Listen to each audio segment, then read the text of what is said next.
Shake and Brew Recipe Building Guide. Nice. Yes, let's kick it.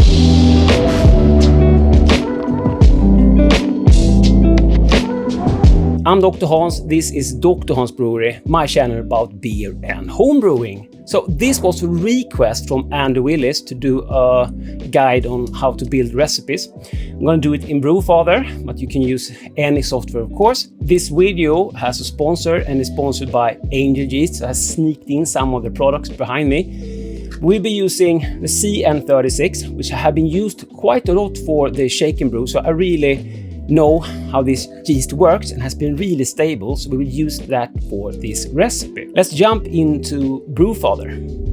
So I have a blank slate here. We're just going to change the Guten 70 because we're not going to use that equipment. So later on in this video I will show you where you can download the recipe and thereby also get my equipment for the shake and brew, the equipment profile that is. So let's start by changing out the equipment for the shake and brew mini keg 9 liter save. I was thinking about maybe an IPA, but maybe we should do a shake and APA, American Pale Ale instead. But we will do it in IPA style. First, go here and we will select our American Pale Ale. Okay, let's go for that one. So here you find some guidelines for the American Pale Ale, where in the ballpark to aim for. We will of course break some rules. So let's start by adding some fermentables, and we're going to do this super easy today. We will be using light extract. I don't recommend liquid extract, use the dry one. Light dry extract, we'll be using half a kilo, that's 1.1 pounds. I will try to convert everything into birds and stones also, as usual. Then we press plus for some color here also. I want to add a medium, can't find that in Brewfather. So I read the package and we need to change the EBC to 30. I won't change anything here because I have had the same results when brewing with them, but of course color has been different. Change the name, medium. You can read up on if there is an extract, if there is a grain that you can't find, and you can change all of this out. Plus, if I would have pressed save, I would have overwrite the other one. Okay, so we have now our malt, and this says 1046, and that's really accurate. That's what I've been getting when I just used DME. Now let's add our yeast, but we should change this out to extract also. This equipment list here, that's not fancy at all. Boil time 0. You can download the beer XML afterwards. Okay, now this says 3.4%, but this says 1020 here. So let's add the yeast before we start adding hops. So the yeast will be CN36. There we have it. Now I can press save because I will just add one. And this is like a bug here, I think, because I haven't seen this before. Estimated final gravity 1020. That's not even close. But if you go into the yeast again and scroll down here, you can see attenuates complex sugars. No. This yeast does that, so that should say yes. And it's not only for this yeast, I found it for other yeasts also. I haven't checked all of them, but check this. Some yeasts don't do this, but this yeast do.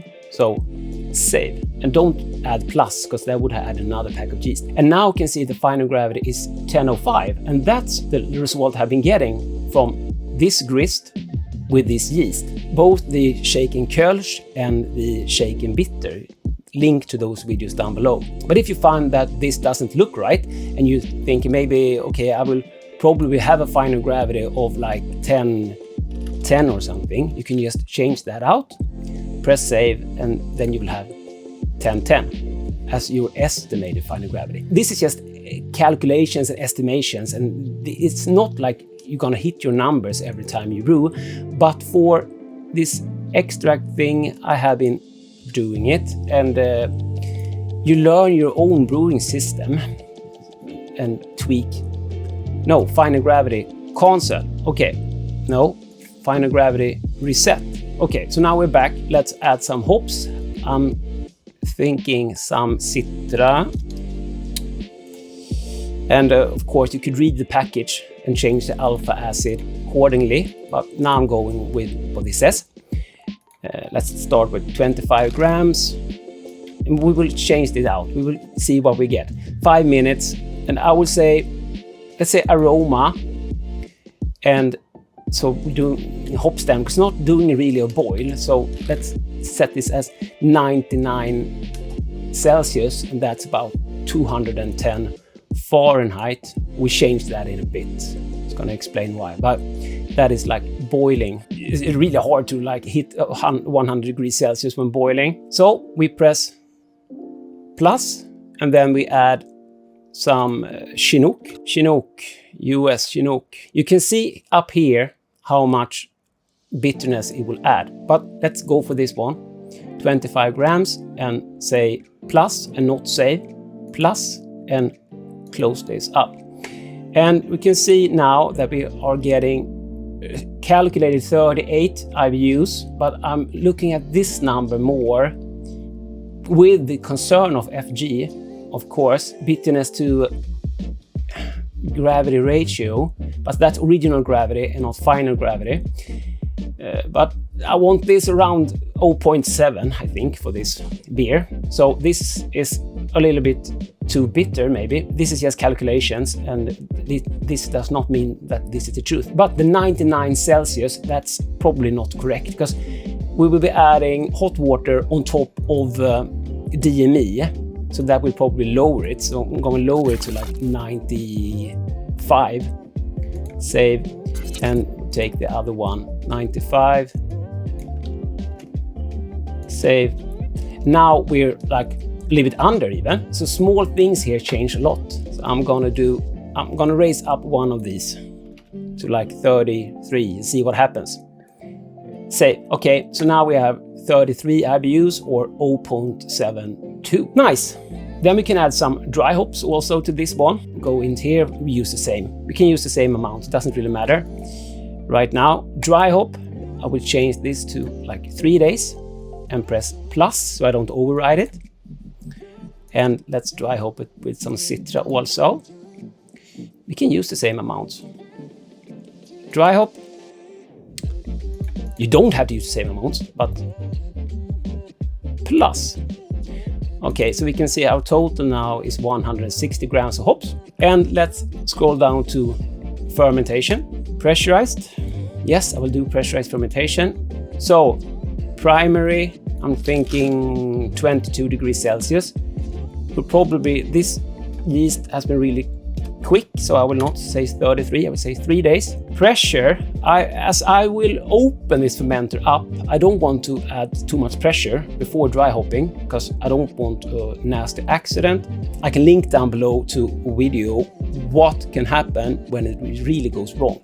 So I would say 15 psi to start with, and that's because I'm going to open the fermenter up. Let's add a step, and this will be our dry hopping. I want to dry hop when there's still activity left. You could, of course, name the steps here also if you want to.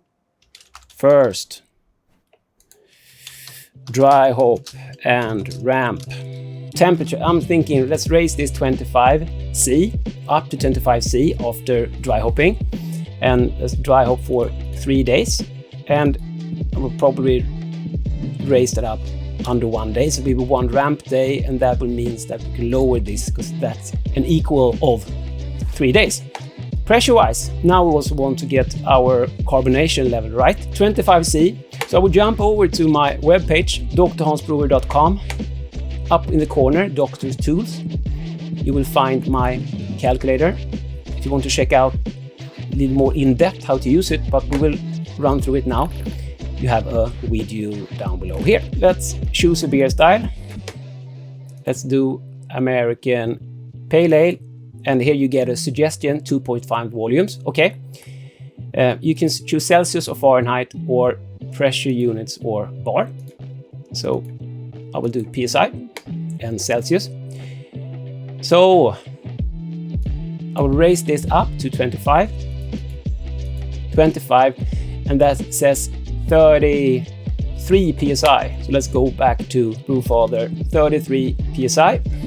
Then we can add a step also after this, ferment it out, and that could be conditioning. And you can probably choose that here. Carbonation, yes, and conditioning. But conditioning, we're already carved up, so we shouldn't really need to do anything. So now you can take the spinning valve off. Let's say we are conditioning at 6 degrees Celsius for at least a week. Ramp days, yes, we probably, but I don't really care. Pressure, you don't need to add any pressure now because your vessel are already pressurized. So if we check instead the temp here for 6 degrees Celsius, if we jump back here and say 6 degrees Celsius or Fahrenheit, that's 42.8 Fahrenheit. So 6 degrees Celsius, as physics works, as the beer will get colder, it will shrink and the pressure will go down. So we're looking at a pressure at around 13, 14 here.